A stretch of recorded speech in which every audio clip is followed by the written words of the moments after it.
Hello, everyone. Welcome to the second night of the Orphan's Tales Live Quarantine Reading Series, Part 2, Quarantine Harder, or slightly less hard, I guess, depending on what country you're watching this from. Hi, I am roasting. I'm so hot in here.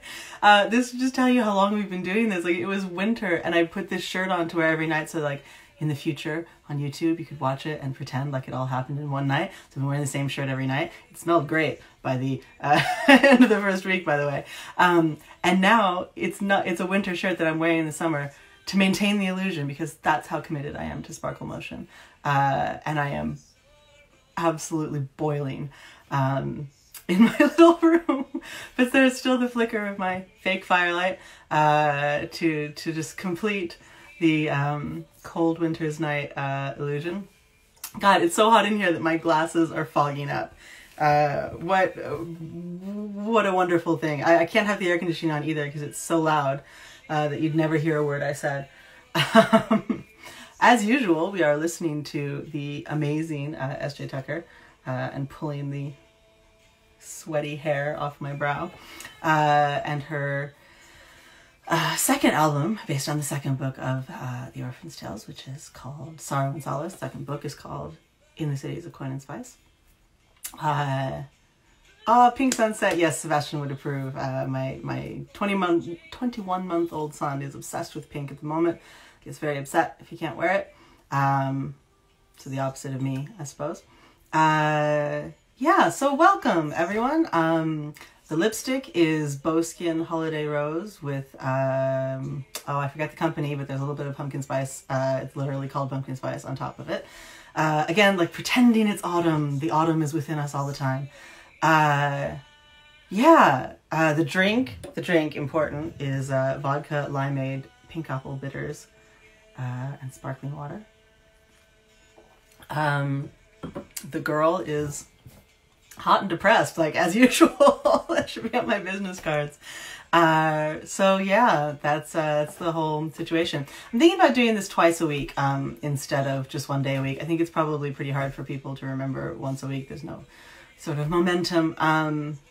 So I think that may happen. And at 20 pages a week, we will be doing this for the next several years. So maybe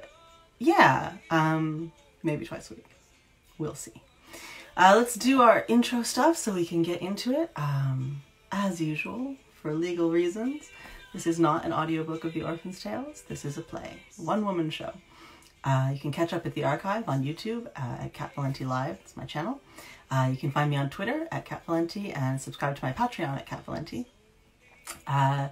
You can ask me questions if you like after the reading, but dead air is the enemy of art, so try to think of them while I'm reading, and I will be able to get to them quickly as soon as you type them in afterward. You can get copies of these books at any of your local independent bookstores, which if I have any request, I would request that you patronize them instead of the big website. The big website will be fine. Some of them may not. My local store, should you like to help them out, is printbookstore.com. You can find music based on these books at sjtucker.com. And I know I'm forgetting one. I always forget one. I don't know. There is a tip jar on my Instagram profile, as well as one on my website at catherinevalente.com, and my YouTube profile. These are free readings from me to you. You absolutely do not have to do anything but listen. And you don't even really have to listen. But everything is on fire, which includes, my bank account. So if you are moved to give anything, to toss a coin to your witch, it would be deeply appreciated, and I will thank you by name on the next stream, if anybody does. So thank you so much for watching. The YouTube archive, as I mentioned in the very beginning, is Catherynne Valente Live on YouTube. I would love to be doing this straight through YouTube, but as I've explained many times, they lock down all of their features to subscribers, so I'm halfway to the subscriber count that would allow me to do that. But for now, we are on Instagram. You can actually watch this again on Instagram through my profile anytime. So I think that's everything. I think we're ready to get started. With the deeply cheerful first portion of this book. It is the most depressing part of this book. I'm very sorry, honestly. It's quite apropos to what we're all going through right now, but it is not up with people. So I believe we were still in the middle of our Jewel Goblin Fiend and her story. So let's turn the music down and get started. In the garden, the boy shivered. "I don't like this story," he whispered. The low wind blew through the garden, throwing up old flowers into dervishes and clattering one branch against the other. "I like the pirates better." The girl shrugged. "I cannot change what is written on my skin, any more than I can change my skin itself."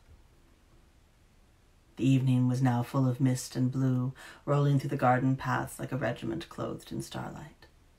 The girl picked at the deep moss and looked toward the palace, which was as full of light as ever, light and voices. Her fingertips were colorless. She spoke as if from a long way off and hidden behind a wall of marble and glass. "If I had not had these marks on me, if I were not a raccoon demon scampering over a garden rich in scraps, I might have been called Dinarzade, and had pearls strung onto my hair and married a man who owned golden roosters. It is very strange to think about." The boy furrowed his clear brow. "I do not think you would have liked the man with the roosters." The girl grinned like a hare who knows it has escaped. "I am not a fool. Most of the time, I am glad not to be called Dinarzade. But the cold is sometimes like dying, and then I think it would not be so bad." The boy started as though he were a young cat seizing upon a mouse for the first time. "What is your name, friend?" "I am ashamed I did not ask it earlier." The girl looked down toward the moss and her freezing hand on it like a blight. She made her face very still, still as water, still as stars, so that he could not see her bitterness, hard as hawthorn bark. "How should I know my name? Who is there to call me so? To call me anything but demon, urchin, raccoon? If I have a name, I do not own it. Someone else must have folded it away in some strange purse, and my eyes will never see it." Chagrined, the boy followed her gaze to the palace, and they sat in silence for a time. It did not seem right for him to offer his own name when she had nothing to give him in return. He did not want to show her once more all the things he possessed that she did not. The first dead leaves left their trees and floated down, their stems noiseless against the wet stones. Somewhere behind her, the girl could hear the slow rippling of the pond where the boy had caught her bathing, had caught her under the moon. There were low wild roses around their cairn of rocks, but they had lost their color to rain and wind, and lay ruined at the children's feet like torn pages. "If you want me to stop—" "No," the boy said quickly, his dark eyes wide. "No, I do not like it, but I could not bear it if I did not hear it out. Tell me about that awful place." The girl moved her hand over her eyes, touching that black, soft place where all these things had long ago been written. Not for the first time. She thought she could feel the shape of the letters burning into her. At length she began again, her voice echoing on the green rocks like water splashed in an empty well. Vumim, the gem eater, went into the old fish market, and the smell there was of old scallops and shattered shells. The foreman's tale continued. The Rukmini had been beautiful in its way, the sound of silver crab mallets thudding against claws, and green clacking of lobsters muffled by their diamond tanks. There had been awnings of narwhal skin, blue as new ink, and carts with wheels of baleen. There had been a little alcove where the curious might sample seawater from every ocean in the world, just to know how the taste of salt differed from surf to surf. It was gone. Not gone. Wasted. A terrible wind blew through the long alley which had once been the Rukmini market. and on it was some memory of the smell of ice floating in fish blood, but truly it smelled of dust, nothing more than dust. The rest was simply ruin, pieces of shell and paper and meat and wire and skin, as if the whole place had been torn to shreds by the hand of some vengeful giant. The wind kept what remained in the rough shape of the old alley, whipping white fish against one wall and wrapping papers against the other. It was not unlike what you see in Marrow all around you, save that this was new and raw, wet and weeping wound-bright on that old arm of the city. All the colors were still vivid, and I could see smears here and there which might have been cuttlefish or salmon, which might too have been a shopkeeper or a customer in search of malachite roe. Perhaps I should not have looked closer than this. The alley was clearly marked and blockaded with bleached pine boards. It was a logical response. A limb has rotted, cut it off, provide a tourniquet for the tattered stump, and go about the business of living. But I was curious. Who among us was not curious? Thus I climbed between the boards and onto the shredded, ruined thoroughfare of the Rukmini, and fell at once through the striations of refuse and fish skeletons and paper, endless paper, into darkness deep and hard as a closed fist. Beneath the city, light fell in broken tufts where parts of streets and squares had gone the way of the Rukmini. It was not as far to fall as you might think. Even so, I could not reach the first fluttering grey pieces of market to pull myself up again. Instead, I wandered. And who could have done otherwise? It was not so far to fall, but it was very far to wander. I could smell my own sweat mingling with the emerald oil of my hair. Did you know that emeralds smell of limes and frankincense? They do, they do. I remember it so well. How I loved that smell. The smell of myself adored. It was great and black and hollow, the underside of the city. The air was warm, almost hot, and moved languorously around my ankles. Stone pillars snaked and coiled into a sodden bed of dirt. When I think on it now, I think they must have been the roots of Marrow.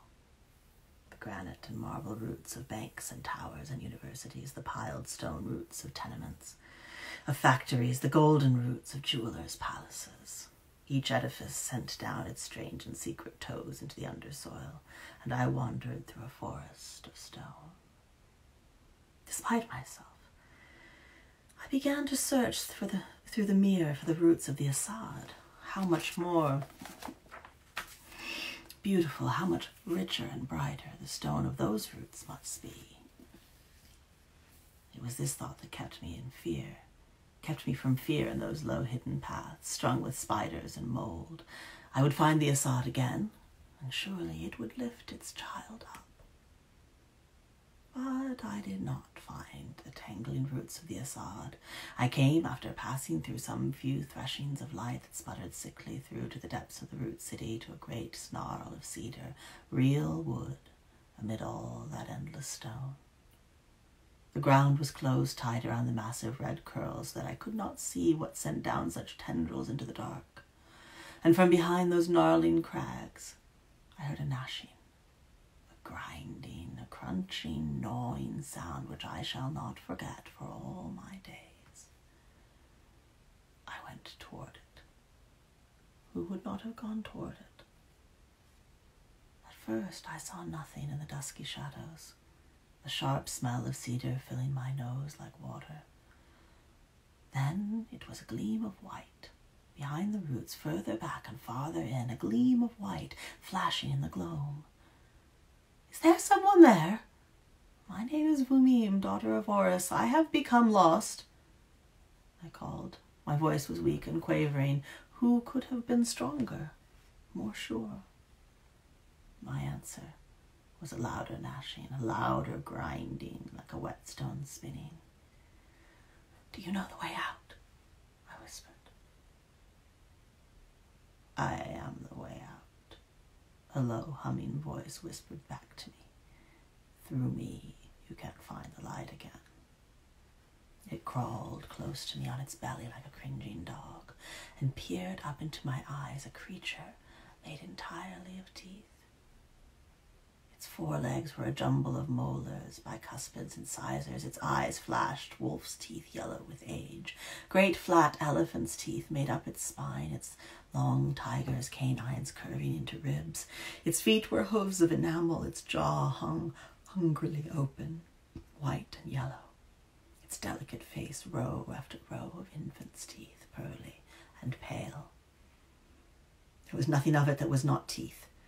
What I could see between the gnashing molars was empty space. I was afraid then. Who would not be afraid? Who are you? It sidestepped, back, forth. The molars of its feet left tracks in the warm, wet soil. I am Golod, he who swallows. Will you show me the way out, Golod? You are pretty. Your smell is pleasing. His sharp eyes ground against his enameled eye sockets. I came to this place to find pretty and pleasing things. The Tale of the Hungry Lord. Did you know that a city can die as easily as a person? It is true, I promise you. It dies in the same sad, lonely ways that people do. A knife in the governor's heart, a quick poisoning of the rivers. And there are cancers that begin slowly. A pinprick in a bookseller's shop in a dust-clouded alley, a lump in a rain spout splashed with yellow leaves. Who would ever notice such a little thing tucked away like that? In a city of pillars and plums and plumes. Or it can become food, as all things inevitably do. It can be devoured, torn limb from street. It can be swallowed. By larger cities, by armies, by citizens too hungry for the meager meat of lamps and botanical gardens and commemorative war statues. Or by something that has come to like its taste. I suppose you could call me a cancer, a tumor, tucked into the storm gutter, but it would be more apt to call me a creature of appetite. Would you like to hear about my family? Every time I have come across one of you gem-gobbling peacocks, you immediately tell me who your mother is, or who your father is, or who your great-uncle on the distaff side is. I should offer no less. I had no mother, I had no father. Is not my pedigree immaculate? There was a man once, in a wood far from here. This man suffered a great hunger, suffered it the way some men suffer a wasting illness or an arrow in the foot. He was a man of some property, and before he was struck by his hunger, he was not unhandsome, and married well. His wife was lovelier than a year of Aprils, black of hair and eye. He was called Maciej. She was called Malgorzata. Because of the fortunate match of Malgorzata, Maciej found himself in possession of a goodly number of tenant farmers, which for a time he treated as well as any lord may, which is to say, with neglect at all times save harvest, for at harvest all lords exhibit hunger, besides which Maciej's would seem but moderate and mild. But it came to pass that for 3 harvests the land was cruel and hard, and yielded up barely enough to feed all that tilled it, and the house on the hill had to satisfy itself with selling tapestries and such like in order to provide apples and pig flesh and cabbages.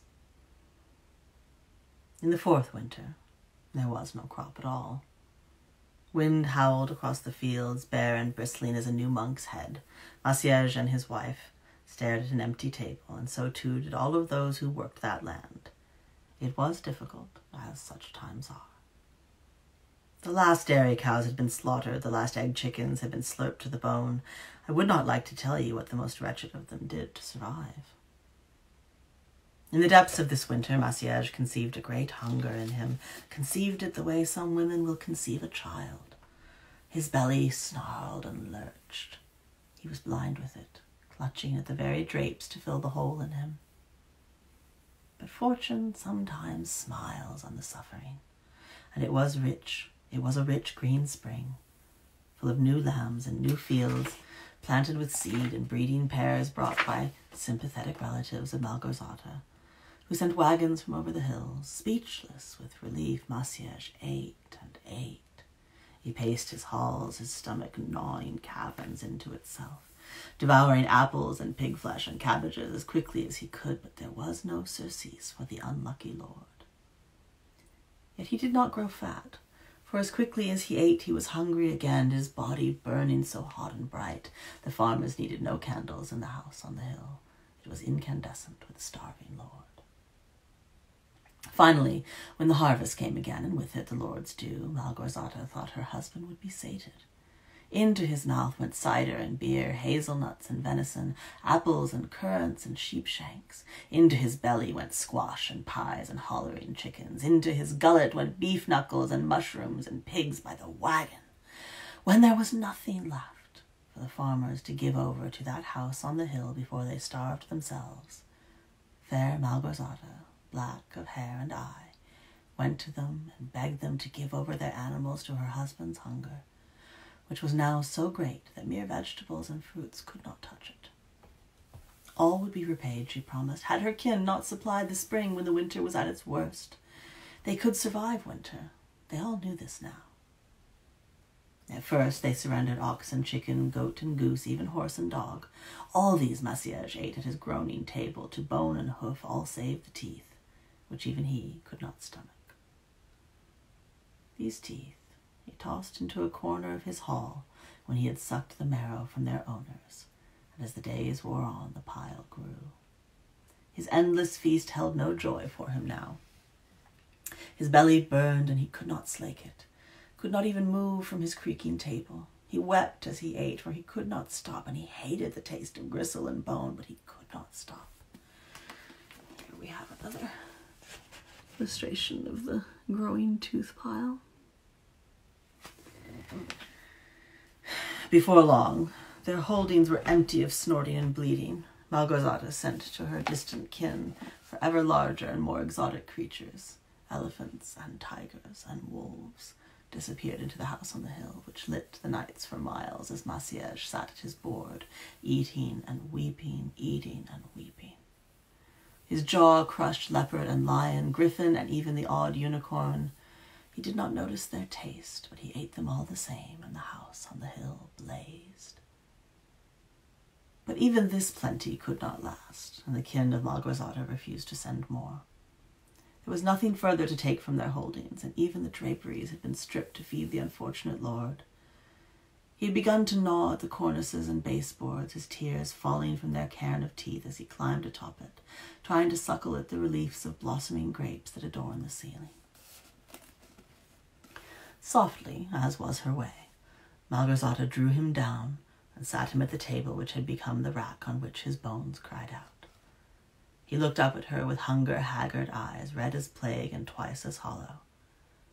He looked at her, ashamed with hunger. "It is all right, husband," she said. "I have known this day would come." She laid her hands on the table, smooth and tanned, with her days beating blankets in the sun and begging livestock from threshold to threshold. She spread her fingers against the juice-stained grain of the wood. A woman may give her flesh as she pleases, and a lady owes no less than her people give. The Lord takes equally all from all. Take only my hands and swear to me you will replace them. At first he would not, feigned horror at the very suggestion, but there were her hands, fingers splayed wide and firm on the table, and his mouth watered for her. She did not say a word, but also she did not withdraw her hands. After a time he brought out his carving knife, and weeping all the while, severed his wife's brown hands at the wrist. Malgorzata did not weep. He would not eat before his wife's gaze, and crouched in the corner below the mountain of teeth like a whipped dog sucking flesh from bone. When he finished, he placed the chewed bones most tenderly in a reliquary of copper and opal, fingers delicately folded, on a green cushion. And for a while, the Lord was sated. He was true, too, to his word, and made for his wife new and strange hands, for Maciej was a clever man before his hunger devoured him. He wove together hands of wicker, of hazel and red osier, green and pliant willow. He lashed them to her bruised stumps with leather and bolted the branches to her belt with fine, thin chain that looped and whirled through her skirts so that she could move her arms as widely as before. To be sure, she moved oddly, her long wicker fingers clattering against dish and cheek. But she was much as she had been, and the house on the hill was quiet and dim at last. But the time came again when Maciej was consumed. He hid it as long as he was able, but finally collapsed before his lady, the terrible light boiling all through him as he hungered. Fair Malgorzata, black of hair and eye, raised him up and said to him, "It is better that I lose a limb than that the countryside lose all once more. Take only my feet, and swear to me you will replace them." This time he did not argue, but brought out his carving knife immediately, knocked and pitted as it was from the joints of so many creatures, and severed his wife's feet at the ankle. As before, he would not eat before her gaze, but crouched in the corner before the mountain of teeth, sucking flesh from bone. When he finished, he placed the chewed bones most tenderly in a reliquary of silver and malachite, toes delicately folded on a blue cushion. And for a while the Lord was sated. He was true, too, to his word, and made for his wife new and strange feet, for Maciej was a resourceful man before his hunger devoured him. He wove together feet of wicker, of hazel and red osier, green and pliant willow. He lashed them to her bruised stumps with leather, and bolted the branches to her belt with fine, thin chain that looped and whirled through her skirts so that she could move her legs as widely as before. To be sure, she moved oddly, her long wicker toes clattering against floor and bedpost, but she was much as she had been, and the house on the hill was quiet and dim again. But the time came again when the Lord hungered, and again fair Malgorzata, black of hair and eye, looked out onto the green fields and covered her face with her wicker hands, saying it was better that she lose another limb than for the countryside to lose all once more. And she gave over her knees, her calves, her hips, her rib cage, her shoulders. Maciej fed and glowed and wept and fed again, and all the while Malgorzata's body became a strange skeleton of branches, her chest a hollow cage, her back a ladder of wood. Behind these bars still beat her red-hot heart, and she still had her jaw and some part of her fair face, both black eyes, though she had given over her left cheek to her husband's need. Finally, when Maciej had starved once more, these things were all that were left, and Malgorzata walked her halls in a body of willow and hazel. He told himself he would not ask such a thing, that the rights of a lord have limits, that she had given away more than any man could ask of his wife, but still the hunger roiled in him, and after so much time the hunger burned for nothing but her. It was the dark of winter, and fair Malgorzata, who had nothing left of her black hair but a stiff fall of twigs, laid herself upon the old table and said, "It is better that I lose these last than to see my lord ravage his lands yet again. Take my heart and my face, which once was fair, but swear to me you will replace them."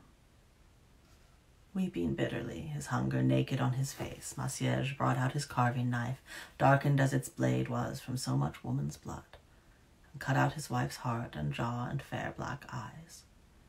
There was no gaze to meet, and he devoured his feast before her wicker frame. When he was finished, he placed the chewed bones most tenderly in a reliquary of gold and garnet, her jaw lying heavy on a red cushion.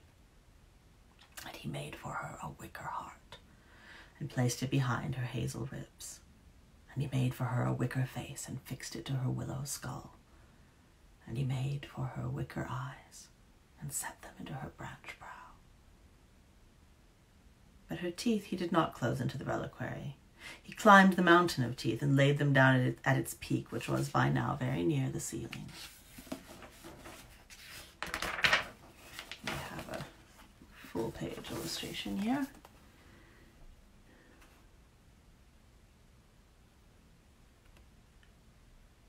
By Michael Kaluta.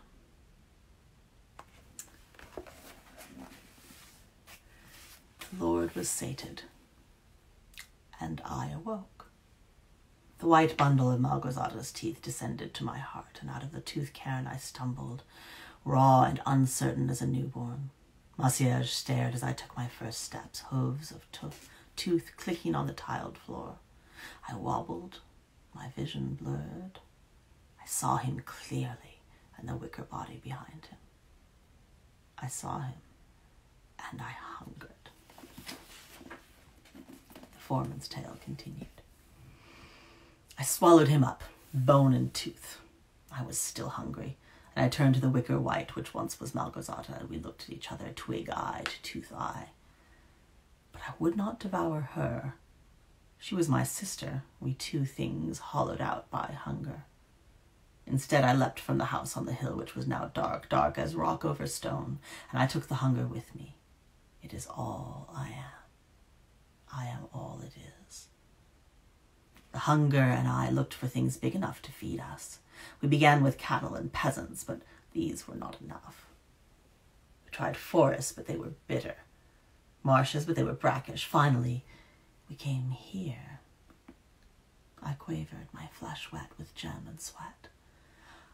Are you punishing us? I whispered. Because we are hungry too. Because we eat strange things and are never sated. The tooth white snorted, a peculiar rattling sound. His movements were like a house cat scratching at the soil, opening and closing his tusk claws, tossing his molar tail into the air. Of course not. Does a farmer punish a cow? No, he eats it right up and licks his chops. You are pretty and pleasing, and we suspect this place is big enough to feed us. We will pass you through us and revel in your taste. I am no different from any other living thing. I want to eat. I want to live. Golod turned and fixed his oversized jaw on one of the long cedar roots. He ground at it and suckled at it and worried at it like a bone. And slowly the root turned ashen and peeled away from itself in shingles, wisping away to broken shards and pale strips of bark. It kept its shape, and I might have imagined it. I do not say that I do not imagine things, and who would not imagine things in a place so dark and terrible? But it seemed to me a winding wind fluttered through the ruined root. That is not eating, I said softly. That is wasting. That is ruining, but it is not eating. Golod leered at me, his wolf teeth gleaming in their sockets. Do you not also leave waste behind when you consume a thing? It is not my fault that mine is more interesting than yours. We looked at each other. I knew then that he would swallow me up. And running was impossible. Surely he knew these tunnels better than I, he who had chewed them into the lightless guts of the city. I was frozen. Who would not have been frozen? About to be eaten like a ripe jewel. Cold emeralds slipped down the nape of my neck. I thought of my cart, all my apples, my little agate god statues, my new golden spit, which turned so quietly and smoothly in the hand. I thought of the topaz of so many years past, how its juice had trickled down my throat. I wonder what you will look like, he said, when you have passed through me. The tale of the 12 coins continued. I passed through. It was not like being eaten, more like being worried, wasted. Bumim looked at us miserably, her eyes huge and milky in her round, floating face. She stroked her sinuous neck with bony fingers. Golod put his teeth to me, and my skin turned to pages and ash, held together by old dust-clung air. Down there among the roots of bank and basilica, I became other than myself. My neck grew so long I could not eat, my limbs so long I could not run. Death translates us into what it will. We are the Praita, those who have passed through. I stared at her, her withered, stretched throat, so thin I could almost see through to the wasted edifice behind her, curling, grasping wind through the streets. She pulled her robes aside, gauzy and wispy as dandelion silk, and showed her belly, swollen as a woman long gone with child.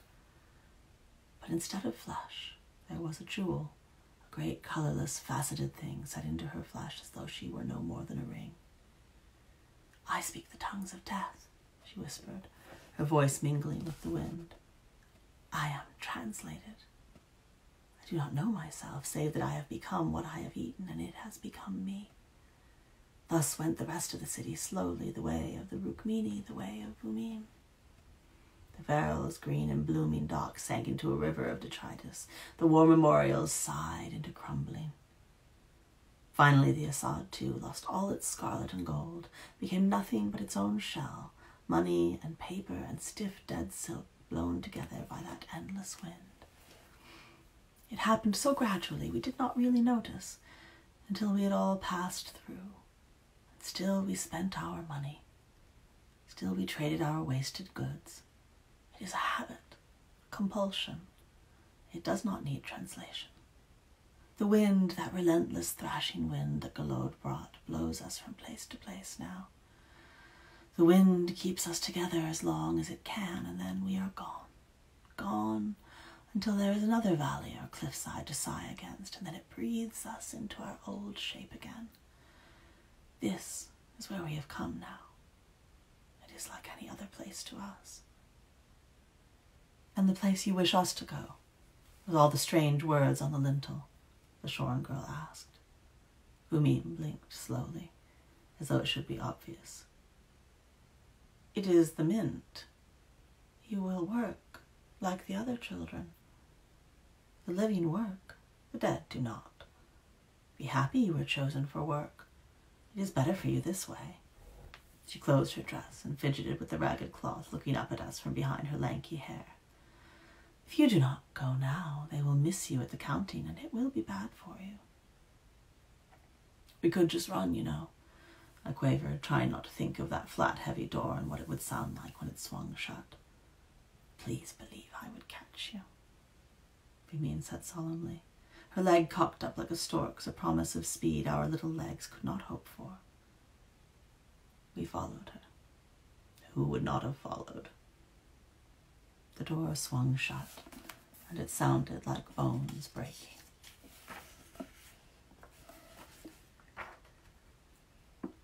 The tale of the crossing continued. Idil coughed in the damp air, his breath ricocheting in his lungs like a loose arrow. His fingernails, long as a wealthy woman's, dug into the ashwood pole as he dragged it forward. A tiny whirlpool formed around its pale shaft as he drew it up, unseen mud clasping, dragging down. "I would like to disbelieve you, but this is not a place where many men hazard lies. You were in the mourned city. I do not envy you. I was there when there were neither ashes nor pages nor fish skeletons piled up into minarets. Are there roses there still? Have they all gone white and brown, drifting along the dead dockside?" Seven frowned and shoved his dark hair back from a wan face. Around his bruised eyes were already lines and cracks that would one day be wrinkles, chasms, trenches in the flesh. He spoke softly. "Some days, in the mint, they blew through the door like snow." Idil nodded. In the farthest distance, behind the mist, Seven thought he could make out the spiky, scattered tips of bare trees, cat scratches in the grey sky, a lonely beachhead. It was still so far off he could scarcely call the water a lake. It seemed to him a vast inland sea, and he trembled without wishing to. The ferryman rubbed at his knee with a hooked and gloved hand that seemed to have far too many knuckles. "I can feel the storm in my joints now, a soreness like longing. I'll try to get you across before it comes through, but I can't promise." "What sort of storm? How can there be storms here?" "The sort that little coat won't begin to hold back. And if you knew much of the local geography, you would have brought better and thicker, a tongue less eager for questions." Seven sank back against the ruined mast and drew his knees up to his chest. He rubbed his chin against them, and the leaf-stiffened wind reddened his nose. "She's there," he mumbled. "She?" "My friend. She's there in the empty forest where all those trees are cracking in the wind. She's there, all wrapped up in rags. She must be so cold. I can't leave her. Idle shook his great head and tugged his cloak tighter around his massive frame. Ah, my son, I am sorry. What a lot you have paid me for nothing. The young man dug his fingernails into his palms and coughed into his sleeve, the nettle-sharp wind tearing his breath into scraps. You don't understand. You couldn't possibly understand. We always save each other. And I think we will stop there for the week, or half week, depending on if we decide to do this 2 or 3 days a week instead of just on Sundays. Does anyone have any questions they want to ask? One thing I did realize as I was reading that is that I was in Poland how long ago was I in Poland? A couple of years ago, 2017, I think. And someone came through my signing line and told me her name was Małgorzata, with a very expectant tone. And I was like, the back of my head was like, I definitely named a character that, and that's why she's saying her name like that, and that's what's happening right now, and I do not remember what character that is. And now it all makes sense to me again, for I read that story out loud to you, and I'm sorry, Małgorzata, wherever you are, that I did not remember who I had named after you. But do I read a lot of horror? Horror was my first love. I adored horror from a very young age, and plowed through every 80s horror writer from King on. Definitely there is way more horror in the Orphan's Tales than I remember writing into it, and certainly this is the most horror genre part of it.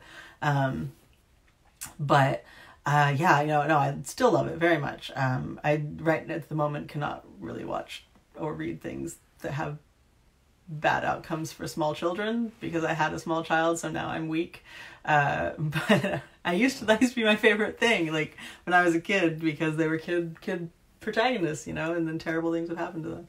But now I can't stand it. I just cry and turn it off. But yeah, no, I love horror. I don't think that the stuff I write now is quite so much that, but certainly it is something that is in a lot of my early work, and the horror community really embraced my books and my stories early on. Were very kind and welcoming to me, particularly Ellen Datlow, who's been kind of my horror fairy godmother from the jump. Anybody else? Well, I will start my outro business, and you can type in any questions you have while I'm talking, and I will answer them when I'm done if they come up. As always, as I said in the beginning, this is not an audiobook of The Orphan's Tales. It is a play. You might not think so, but it is. You can find me on Twitter at Catherynne Valente. You can subscribe to my Patreon at Catherynne Valente. You can catch up with the archive, which I promise will go up faster this week. We had a little technical difficulties last week. At Catherynne Valente Live on YouTube. That is the name of my channel. You can find music based on these books at sjtucker.com and order copies of them from your local independent booksellers, whatever they may be. Mine is printbookstore.com. And if you are so moved, you can put a coin in the tip jar on my Instagram profile, my YouTube profile, or my website at catherinevalente.com. These are absolutely free readings from me to you, but if you would like to toss a coin to your witch, if you are so moved, that would be amazing, because absolutely nothing is back online when it comes to freelance work at the moment. So anything is appreciated, and I will thank you by name on the next stream if anybody donates.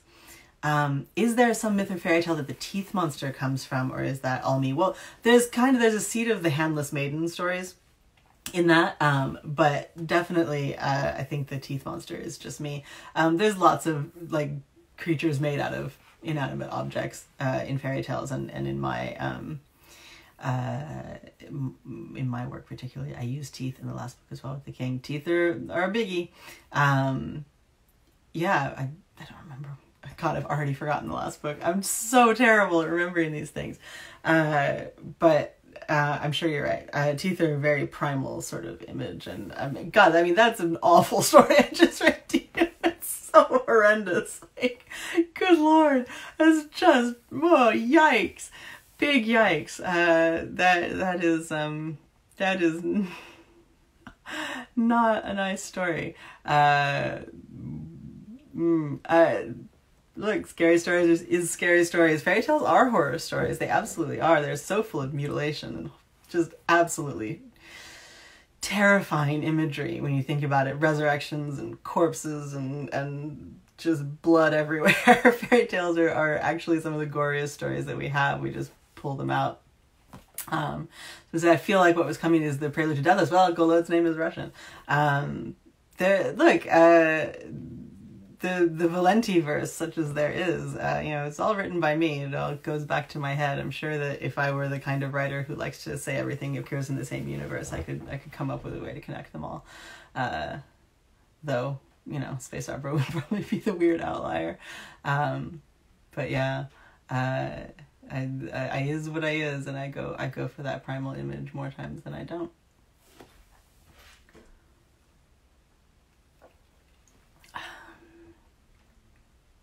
Oh, with the king, the planting the dragon's teeth. Yeah, well, with planting the dragon's teeth, that comes straight from Greek mythology. My back brain wants to say Cadmus is the one that has the soldiers with that came from the dragon's teeth, but I can't be sure that I'm right on that, and I'm not gonna check it because it would be boring for you to watch me check something in a book.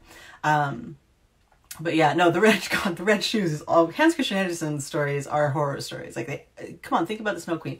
That is a horror story. Just because it's all ice and does not mean it's not horror. It's all of these stories form the roots of the horror genre. Fairy tales are part and parcel of it. I think that's why you see so many remakes of fairy tales as horror movies now.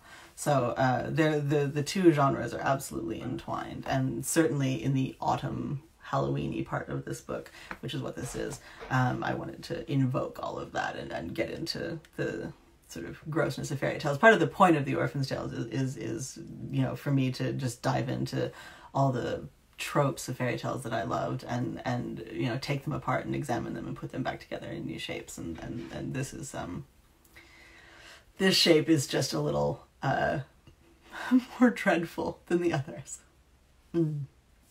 Yeah, like I say, I want to say it's Cadmus, but I'm probably wrong. But that came straight from Greek mythology, and I changed it to pigs instead of dragons.